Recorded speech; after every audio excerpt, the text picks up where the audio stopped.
Hello everyone, my name's Michelle Wilson from Shell Corporation. You can find me at the web address on the bottom of this video. Today I'd like to talk to you about different types of structures. I quite often have people coming in saying, I'd like to start a business.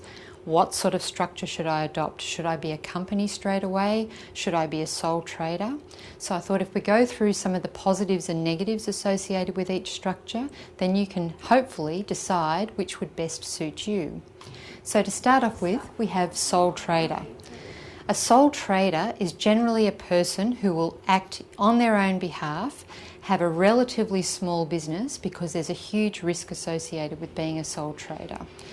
Every liability that attaches to your business is held by you personally. So generally we only see this for small businesses and trade-based businesses and other people who don't expect to grow past their own size.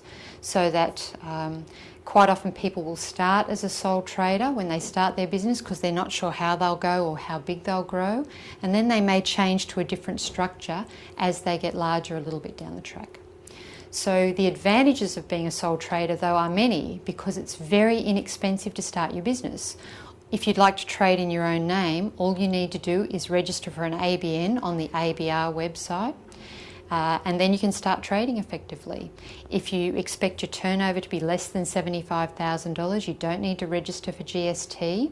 If you don't employ anybody else, you don't need work cover insurance in Queensland, and you don't need to register for PAYG withholding for employees. So it's a very simple structure. You can basically jump online, get your ABN, and then go and start trading. So that's the positive. It's low cost, there's lower accounting fees, it's a much simpler structure to disband later on. So it's a great way to start. But on the negative side, you can't introduce other people into your business, because as a sole trader, you are your business, so you can't share it with somebody else. As I mentioned before, the liability is significant because all of your debts attach to you personally. So it's your taxation debts, your trading debts, everything is your responsibility. And so there's no level of protection. Not that there's a huge level of protection with other structures, but there is a little bit more than a sole trader. So that's a sole trader. So if we go from there to a partnership, and we usually see this with mum and dad type partnerships, we call it. So you've got husband and wife who'd like to start a business together. They may have a 50-50 percentage, or they may have a differing percentage depending on whether one is working in another occupation.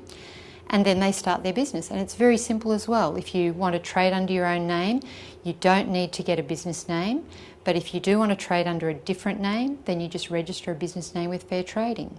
You get an ABN, you decide whether you need to register for GST.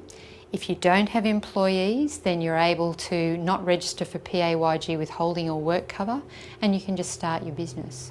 So it's very, very simple again.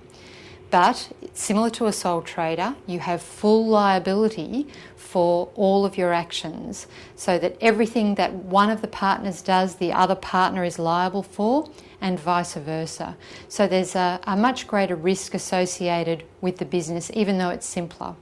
The costs are lower as far as administration costs, taxation return preparation, account preparation, registrations to pay, except probably for a business name. So it's nice and simple. Liability is a negative, and from an asset protection point of view, we generally don't recommend sole trader and partnership businesses where you have significant other assets, because not only are you risking your new business assets, but you're risking everything that you already hold. So it's something that you need to think about if you have rental properties or other assets that you own. So the third structure we'll talk about is a company. And companies are very useful. They have positive and negative features like everything does. Quite often, if you start as a sole trader or a partnership, you can roll into a company for capital gains tax purposes, and there's no tax implication. So that's really good. You start off small, work out where you're going to go, and then you can change into a company. Companies have a flat rate of tax of 30%.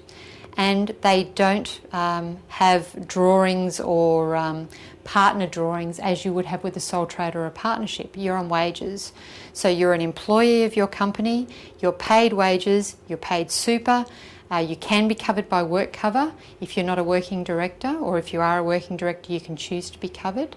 So it's a fairly tidy structure for you to be using.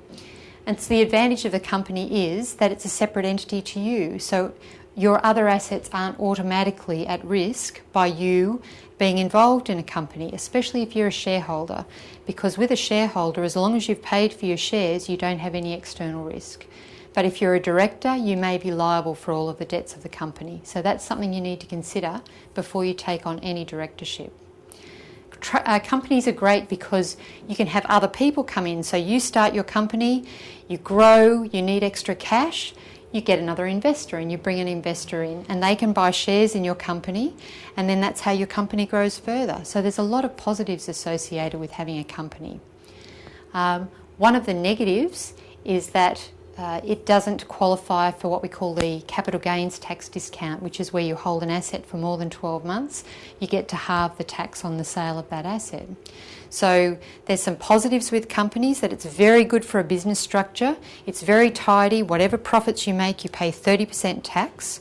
But there are some negatives associated with that, which you just need to keep in mind as well. The directors have a personal liability, and you must be very careful in signing any documents or taking on any directorships for that reason.